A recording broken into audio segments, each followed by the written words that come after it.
Beijing memperingatkan Uni Eropa kemungkinan perang dagang antara kedua pihak jika terus meningkatkan ketegangan dengan Cina. Peringatan keras tersebut dilontarkan Kementerian Perdagangan Cina akibat melakukan praktik-praktik yang tidak adil selama penyelidikan anti subsidi 8 bulan terhadap kendaraan listrik Cina. Peringatan tersebut muncul setelah pengumuman Uni Eropa pekan lalu tentang tarif baru yang cukup besar hingga 38% untuk pembuat mobil listrik Cina, yang kemudian ditanggapi Beijing dengan meluncurkan penyelidikan anti-dumping yang ditujukan untuk produk daging babi tertentu dari blok tersebut.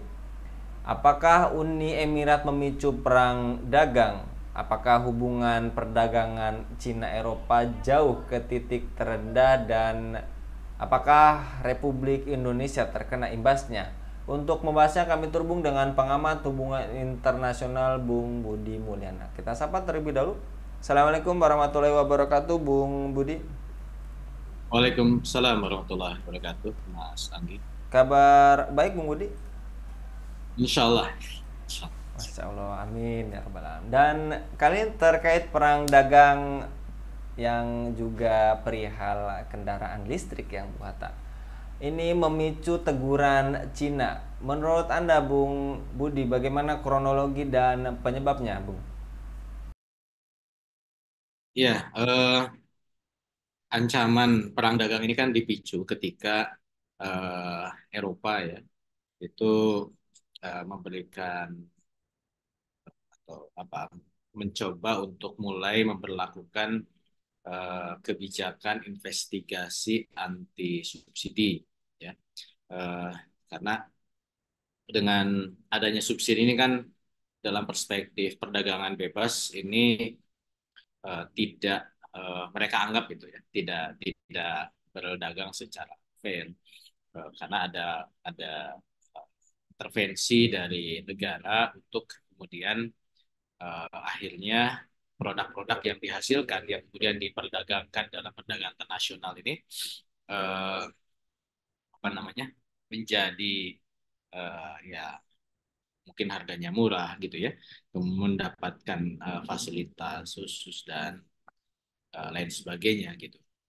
Nah, makanya kemudian sebenarnya ini eh, selalu muncul, ya, tidak hanya dalam konteks Eropa dan China, tetapi juga eh, pihak-pihak yang memang ingin menerapkan liberalisasi ekonomi secara global dengan negara-negara yang eh, dalam pandangan Eropa itu mereka belum bisa sepenuhnya gitu untuk bisa menerapkan eh, liberalisme di bidang ekonomi gitu.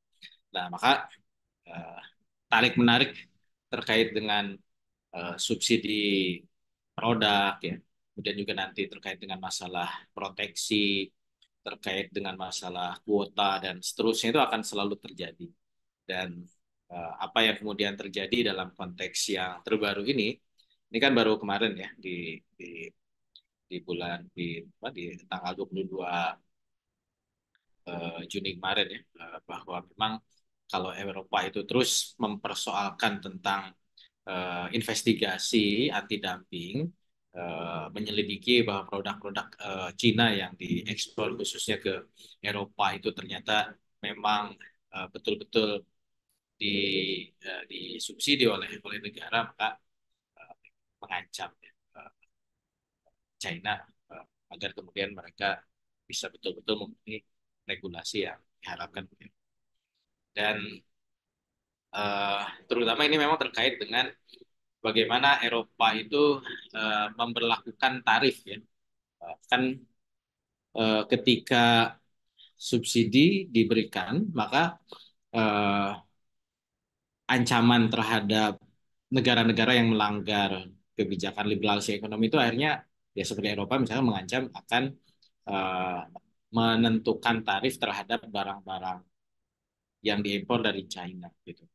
Salah satunya misalnya diancam tarifnya itu sampai 38% untuk produk-produk mobil listrik dari Cina seperti itu. Nah, ini yang kemudian memicu ya terkait dengan eh, ancaman tadi perang dagang itu Mas.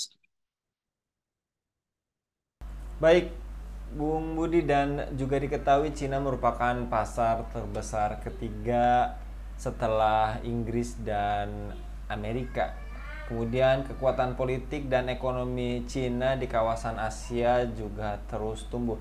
Lantas bagaimana posisi Amerika di tengah ketegangan antara Eropa dan Cina ini, Bung Budi? Ya, secara kebijakan makro kan eh, Eropa dengan Amerika Serikat itu sejalan.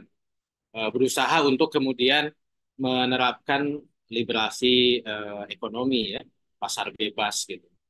Nah, tinggal kan nanti persoalannya adalah bagaimana mereka menempatkan posisi tersebut dalam persaingan secara global. Makanya perang dagang Eropa dengan China, kemudian juga apa namanya, itu juga sama seperti yang juga terjadi perang dagang antara Amerika Serikat dengan China yang eh, ya kalau dalam bahasa saya itu yang dinamis gitu ya. Kadang naik tensinya, kadang turun gitu ya. Kemudian kadang ada case-case tertentu yang menjadi pemicu. Kadang juga mereka melakukan proses peredaan gitu dengan perundingan-perundingan atau negosiasi-negosiasi tertentu dan uh, itulah dinamika yang terjadi. Makanya kalau kita atau kita lihat ya posisi Amerika Serikat ketika ada ketegangan uh, antara China dan Eropa ini kan baru-baru saling mengancam. Jadi kalau bicara teori konflik itu mulai dari konflik yang paling ekstrim itu kan terjadi war ya perang. Sampai nanti terjadi integrasi atau kesepakatan-kesepakatan. Nah, ini kan seperti pendulum yang kemudian bergerak dari satu titik ke titik yang lain gitu. Uh, Artinya saling ancam, saling memberi peringatan, itu adalah situasi-situasi yang kemudian menjadi perhatian bagi negara-negara lain. Uh, Setiap negara itu pasti dia berusaha untuk mendapatkan peluang ya untuk bisa memanfaatkan apa yang terjadi konflik-konflik di negara lain gitu. Uh, Cuman kan masalahnya antara Eropa dengan Amerika itu masih dalam satu kubu sebenarnya kalau dalam perspektif saya. Jadi bukan bukan kemudian akhirnya apa uh, Amerika itu dia uh, seolah-olah tidak memberikan respon ya, tapi bisa jadi Amerika itu dia mencari peluang. Cuman kan nanti kita harus detilkan. Sebenarnya yang nanti perdagangan China dengan Eropa itu yang diberikan warning itu apa? Kalau saya baca kan ini terkait dengan masalah mobil ya, mobil listrik. Nah, ketika misalkan mobil listrik tidak bisa masuk ke Eropa karena memang harganya menjadi mahal dengan kebijakan tarif yang ditinggikan sampai 38%. Nah, pertanyaannya kan Amerika bisa ngambil kesempatan nggak untuk memasukkan mobil listrik Amerika ke Eropa. Kalau memang ada ya dia bisa mengambil kesempatan itu kan. Tapi kalau misalkan tidak ya sebenarnya apa yang terjadi antara China dan Eropa itu tidak memberikan pengaruh terhadap Amerika. Jadi memang nanti akan perlu didalami ya, ditelaah case by case untuk bisa melihat eh, bagaimana relasi konflik China dan Eropa dalam perdagangan dan ini juga masih dalam tensi yang permulaan ya, bukan tensi yang kritis. Uh, Amerika bisa menempatkan dalam relasi itu mengambil keuntungannya itu sebenarnya. Itu Mas. Dan apakah Republik Indonesia terkena imbasnya dari tensi antara Eropa dan Cina ini, Bung? Kalau saya melihatnya kecil sekali ya, sangat sangat kecil. Uh, Tadi kan yang dipersoalkan itu apa gitu. Kalau misalkan yang dipersoalkan itu adalah terkait dengan mobil listrik kan sebenarnya tidak signifikan relasinya dengan Indonesia. Uh, Eropa, mobil listrik Eropa ke Indonesia itu kan sangat kecil sekali. So yang lebih lebih besar kan dari China ya. dan sebagian dari Amerika Serikat. Dan eh, ya bisa jadi nanti imbasnya misalkan kalau kita eh, ada peluang berkelanjutan konflik ini ketika Cina agak kesulitan untuk memasukkan mobil listriknya ke Eropa dengan tarif yang tinggi itu, Cina pasti akan mencari pasar baru kan. Dan Indonesia itu adalah salah satu pasar strategis bagi eh, China gitu dalam dalam dalam mobil listrik gitu. Cuman kan nanti kita juga harus melihat daya daya serap gitu ya. Daya serap eh, Indonesia dengan daya serap Eropa kan beda juga gitu.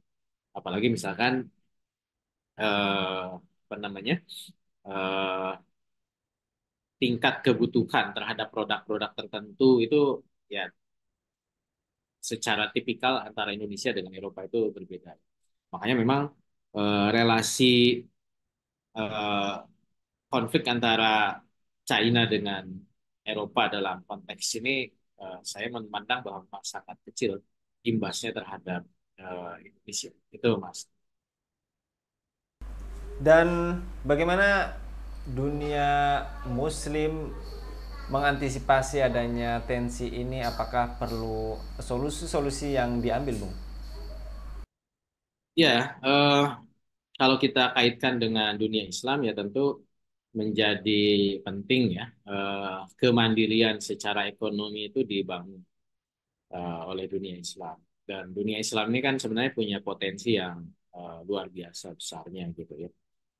Yang sekarang menjadi titik kritis dari dunia Islam itu adalah kebergantungan terhadap luar ya, baik Eropa, baik China, baik Amerika Serikat dan juga negara-negara lain. Artinya eh, dunia Islam, misalkan di Timur Tengah itu dikenal sebagai negara-negara petrodolar, punya punya kemampuan finansial yang tinggi. Tapi kemampuan finansial yang tinggi itu terhadap eh, teknologi itu menjadi konsumen saja gitu. Tidak kemudian didorong dunia Islam itu punya produk-produk teknologi yang akhirnya mandiri gitu. Mulai dari persoalan di otomotif, terutama juga produk-produk teknologi berat yang strategis gitu ya, alutsista misalkan, kemudian juga mesin mesin dasar ya, bukan mesin sekunder gitu. Nah itu yang semestinya difikirkan oleh dunia Islam, kemampuan finansial yang tinggi khususnya di negara-negara Timur Tengah itu harusnya didorong untuk bisa membangun negeri Muslim yang mandiri dalam dalam konteks ekonomi dasar gitu. Selama kemudian itu tidak dibangun, akhirnya kemudian kemampuan finansial itu kan digunakan hanya sebagai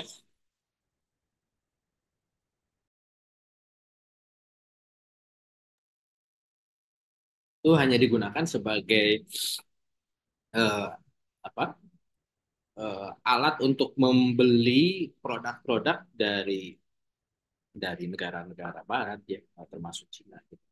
Makanya kemudian eh, akhirnya negara-negara Muslim itu menjadi selalu bergantung senjata, bergantung ya otomotif, nggak punya produk sendiri kan, bergantung jadi negara-negara importir saja gitu.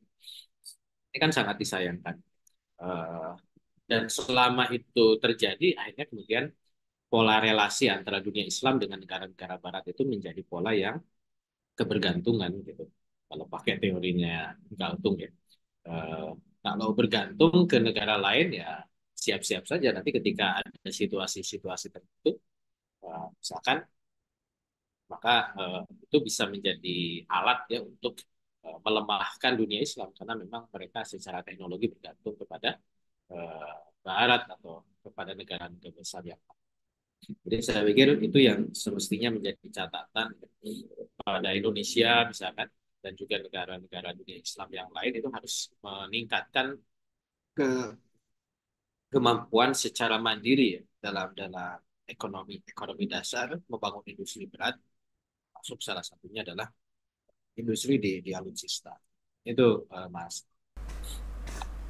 Baik, jazakallah Bung Budi untuk pemaparannya pada kabar petang kali ini. Mudah-mudahan Bung Budi senantiasa dilindungi oleh Allah Subhanahu wa taala dalam setiap aktivitasnya. Amin. Demikian pemirsa Hilafah News yang dirahmati Allah, jangan lupa untuk subscribe, like, dan share sebanyak-banyaknya. Semoga menjadi amal kebaikan bagi kita semua di dunia dan di akhirat nanti. Saya Anggi Suwana undur diri. Assalamualaikum warahmatullahi wabarakatuh.